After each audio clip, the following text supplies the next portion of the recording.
All of it. To the floor show, SlateStone Wealth Chief Market Strategist Kenny Polcari is here to help you get your battle gear on. Kenny, it's not just the econo data that could move the markets for the rest of this week. The earnings calendar is blazing with all kinds of stars, including Nvidia. Everybody, mark the calendar. Tomorrow after the bell, we've got Marvell, we've got Salesforce, Dell, Macy's, Dick's Sporting Goods. Which should investors watch most closely? And throw the econo data in there, too. Listen, I think everybody's going to say it's going to be tomorrow after the bell. It's going to be the Nvidia. That's where the eyes are focused. Not that the other ones are not important. They are. But let's be honest. Nvidia is a name that nearly everybody owns, and everybody's sitting on the edge of their seat. They want to hear what Jensen Huang has to say. They want to see how much he beats. You know, if he meets the expectation, that's going to be a disappointment. If he beats it, certainly that'll be a surprise. That's what everyone's expecting. It's just to the extent at which he beats.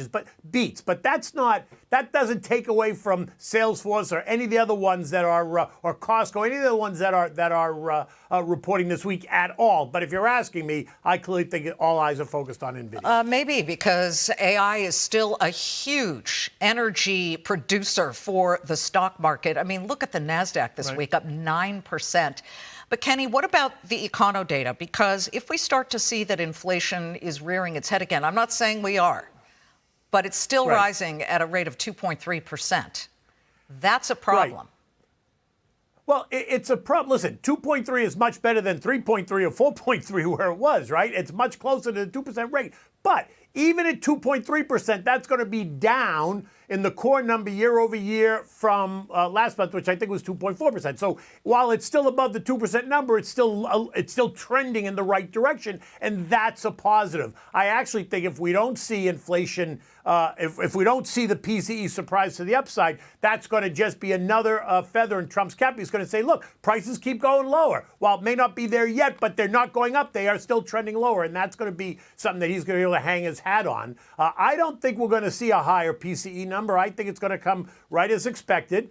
But I don't think that's going to change the Fed's perspective at all. I think the Fed is going to stay its course. Kenny, no rate cuts in the future. I'm looking at Nike. Nike is the leader on the Dow Jones Industrials. It's having a very nice gain here, up more than $2, up 4.25% at the moment.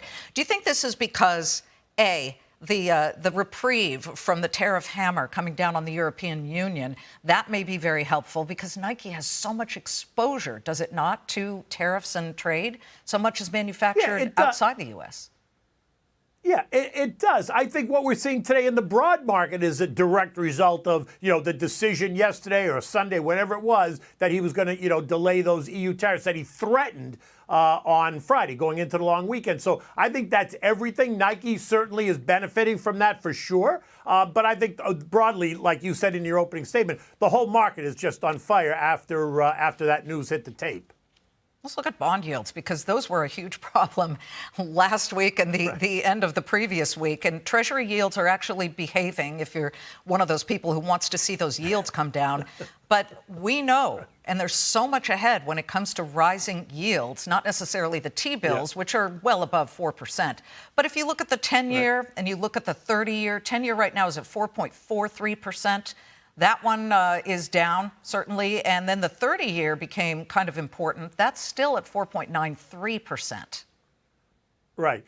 But it's below that 5% number, which seems to be kind of the tipping point for anxiety for a lot of investors. So anything below the 5% number, I think, is going to keep investors happy and keep kind of money moving into the stock market. But we'll see. If we start to see that number once again tick up closer to 5% or pierce 5% again, it's going to cause some angst. And rightly so. I understand that. People are going to get nervous on why it's ticking up. Is it ticking up because there's lack of demand, or is it ticking up because the economy is getting stronger? Those are two very different stories, and how you interpret it is going to really depend on your next move in terms of how you invest in stocks. Yeah, and everybody should keep in mind that tomorrow it's not just Nvidia. We're getting Macy's, Dick's Sporting Goods, Abercrombie and Fitch, Capri Holdings, a lot of retail in there, so we'll get a sense of what the consumer's doing. Kenny, great to see you.